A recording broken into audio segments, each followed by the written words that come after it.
मोटकनवा, ए मोटकनवा, ललकी दखिना हिया कहाँ कुल मर गई ना बोलती है। जांगर पैर फट गए हमार त नानी लोगन बोलती ना है, नहीं तो जब तक हमरे जांगर पैर उकरा खुद ही सबके हड़काई के रखले रहत रहली। रात हमार बड़की चीजी चिल्लाए दा बुढ़िया के बुढ़िया अपने चलाना भर बहुत हमने के भूजल लावल है। आज खटिया पे सूत के जवन चिल्लाती बाय। हाँ हो हमार बड़की चीजी बूढ़ा कहियो ना सोचने कि अगर हम खटिया पे सूत के चिल्लावे। ई तो सोचने जिंदगी भर हम जवान है, अब हमरे जांगर हरदम रही। लाया दे कुछ खाए के दवाई के समय हो गई बा हमार, हमारे तेरी तबीयत खराब है तने काहे ना सुनत बाटा। देख लो हमार बड़की जीजी, देख लो बुढ़िया का तबीयत खराब है लेकिन तेरे आवाज में बुढ़िया के तन को बदलाव ना बाय होता ना, टाए टाए बुढ़िया का आवाज निकलती बाय। ओहो हमार बड़की जीजी बुढ़िया के अब देख के बड़ी मजा आती बाय। कहती बात तक ना बुढ़िया हमें एकदम से नाको दम करे रहा, हमें कि नेकुरा चना चबावाना वाला पता ना कान कहिया से बुढ़िया खटिया पे गिरली हमार बड़की जीजी ना खाती के मर के वराई जाई। का चाहते है लड़की दखिनैया, हम अपने नैहर वाला जाए पाई बुढ़िया मर जाई तेरे ही बारे हम बाजी जाई। हे पुलिन चला बैठ के पुलिन हम गाना सिखा दे तब तो जब अपने नैहर वाला गाय बियाहवा नहीं। चला चला आओ हमार बड़की जीजी काहे ना सिखाई दे तुम्हें, चला सिखाई। भगवान जल्दी से हमन लक से ठीक कर देता तब हम तीनों का खबर ले तब बढ़िया से। अम्मा ये अम्मा काहे बोलत नाही अम्मा, ये हमारी अम्मा काहे गई, हमारा अम्मा बोलत काहे ना है। अरे दादा रे दादा तो मोरे अम्मा ससुर ना चलती है, मोरे अम्मा ना है काया पे दुनिया में। ए मटकनवा ये देखी नहीं है ललकी कहाँ है यहाँ देखे अम्मा गुजरी गईली। हे अम्मा एक दाई बोली दे, अम्मा एक दाई बतिया ले अपने बाबू से। मटकनवा निकलली ना घर मन से, ये देख लिया बहनी लोगन हमारे मोटकनवा के हमारे अम्मा दुआरे पे मारी के गुजर के परा ली बा, लेकिन तब इन्होंने के घर में से निकले की हिम्मत ही ना लेती बा। हाँ अरे दादा दादा इन्होंने घर है ना, इनकुल घर छोड़ी छोड़ी कहा भागली बाटी नी। देखिए कुल कहा गई नहीं है, बला बला ले आए तन की दुआर में बैठा बैठा रोवाई दिए तब गाँव गाड़क मने जानी पई है। ये आराम से ना क्या चिल्लाई ना क्या बोली है गाय और सीखी मिली। हाँ हो हमार बड़की जीजी देखत त रहलू है बुढ़िया कितना टे टे टे टे कैले रहली है।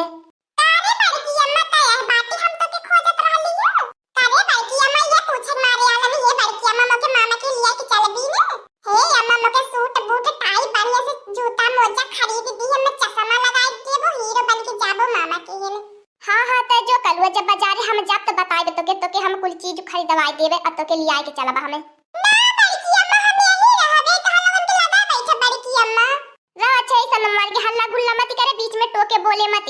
नदिया नरवा के किनारवा के बवावे जो नरी, नदिया नरवा के किनारवा के बवावे जो नरी, नदिया नरवा के किनारवा के बवावे जो नरी, नदिया नरवा के किनारवा के बवावे जो नरी। हमारे ससुर बेई मनवा उपवाई है जो नरी, हमारे ससुर बेई मनवा उपवाई है जो नरी, हमारे ससुर बेई मनवा उपवाई है जो नरी, हमारे ससुर बेई मनवा उपवाई है जो नरी। नदिया नरवा के किनारवा के रखावा जो नरी, नदिया नरवा के किनारवा के रखावा जो नरी, नदिया नरवा के किनारवा के रखावा जो नरी, नदिया नरवा के किनारवा के रखावा जो नरी। हमरा खाई बड़की अम्मा हमरा खाई दे।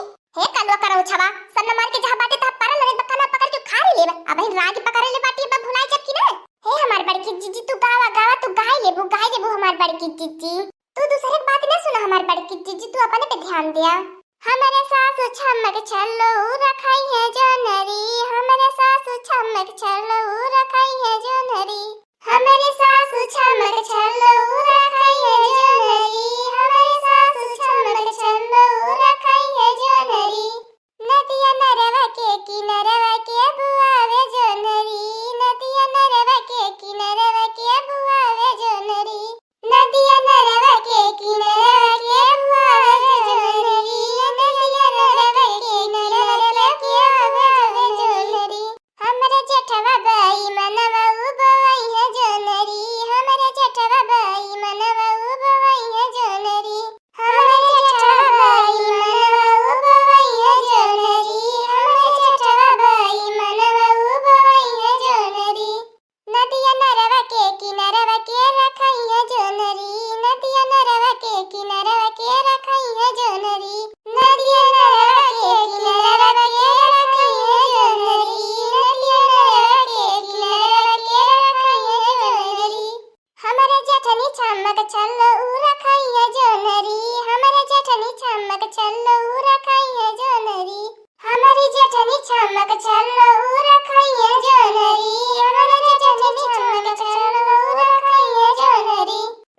मटकनवा रे मटकनवा भैंसिया तैया है आई के दबा काली बाटी हम तो के पूरा गांव में खोजत खोजत थकी गई नी।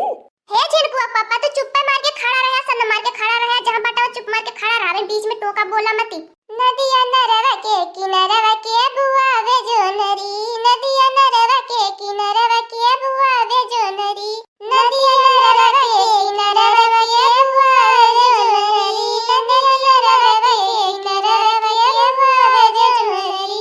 कोहो यार जी काकी नानी मौसी ले हमारी अम्मा दुआरे पे गुजर के पारल ये तोहर लोगन के गौ नहिया आवती बा या गौ नहिया गावे बैठली बाटू। अरे हमार बड़की जीजी बुढ़िया तो मारी गई, हमें तो पता रहल कि भगवान इतना जल्दी हमने इनके सुन ली है। करे कुली ने बैठ के तोने गौ नहिया गावत रहा पा कि दुआरा पे चल के बैठ के रोइबो करबा। का रोई वो छिनकुआ पापा का करे रोई बोई बना, हम जब बुढ़िया जाई वही तब रोई देबे, यही जुन से जाके बैठ के रोई वही हमारी आंख मुंह सुखाई जाई कि ना। करे तोने तीना हुन चल के रोइबा गईबा ना त कैसे गांव गाड़ा जनी है कि बुढ़िया मारी गईली। अब कैसे बताई बड़की जिज्जी के मन में कितना खुशी होती है बड़को जन से कि बुढ़िया मर गई, मन के किस चिल्लाए बोले वाला ना रही, अपने मन का कुछ चाहे जहां आई जाब घूमा बटहारा बे चाहे जवन करब चला कुलिन द्वारा पे हो टीकाई देवल जाई, झूठा पूरा रोई देवल चाहिए। हाँ हो हमार बड़की जिज्जी वह बुढ़िया जन ससतिया कह के गईली बा वह कुछ सोच के रोई देवल जाई, ने कहवा कड़क मने ये हमन के ऊपर थूकी है बड़की जिज्जी। करे नानी ले बहन के तोने के पर पंचायत करे भर के समय मिलली बा। इहा कहा थे हो हमार बड़कू जानी अभी चुप रहा है, अभी ना रोए गाय जाई, जब बुढ़िया जाए लगी ना तब रोई जाई, नहीं ती अगर गाँव गाड़ा मने जानी जाई है तो हरदम रोवे के पारी देखावा के मारे कितना रोईब, हमने कखियन कितना आंसू रही कितना रोईब। अब सजावे के मरी गई बा बुढ़िया, सजावा से कितना रोईब, कतो बिहान लेके जाबा बुढ़िया के लावे भूजे तब बिहान ही रोईब बड़कू जानी, आज रोई बना आज लेवा मुर्गा उर्गा बना खावाई जा तो बिहान रोई जाई।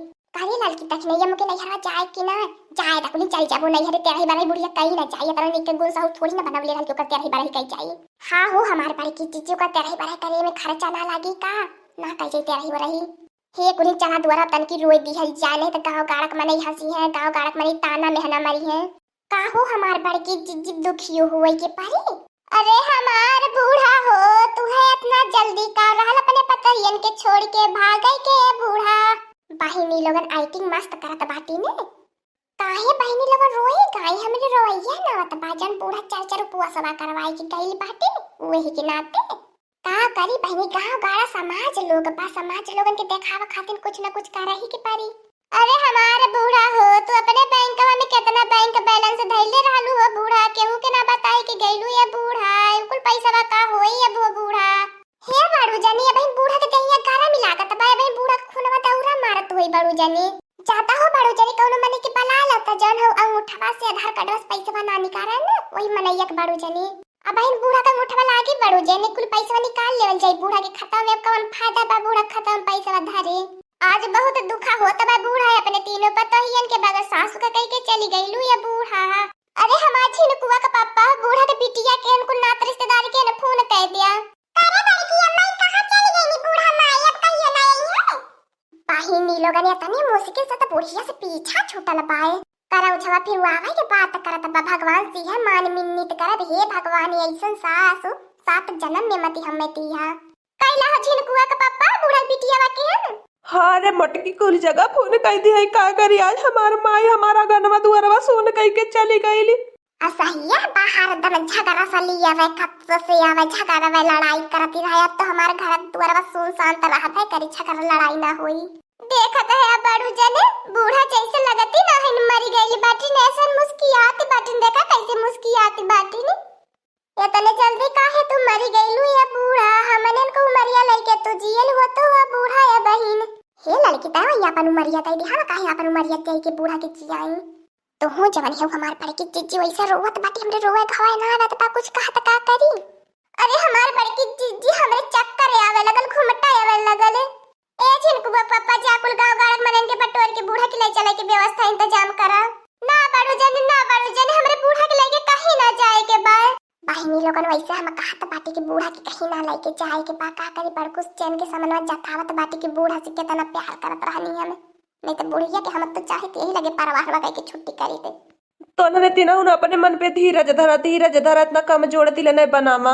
हाँ दोस्तों आज का कार्टून कॉमेडी वीडियो तक था, आगे का कार्टून कॉमेडी वीडियो देखने के लिए हमारे चैनल को सब्सक्राइब करिए। हमारे चैनल का नाम है दीदी कार्टून ऑफिसर। और हाँ दोस्तों, हमारी वीडियो को ज्यादा से ज्यादा शेयर करें, लाइक करें, बेल आइकन को दबाना मत भूलिएगा, सब्सक्राइब करना तो बिल्कुल मत भूलिएगा। और हमारी कार्टून कॉमेडी वीडियो देखने के लिए आप सभी को धन्यवाद।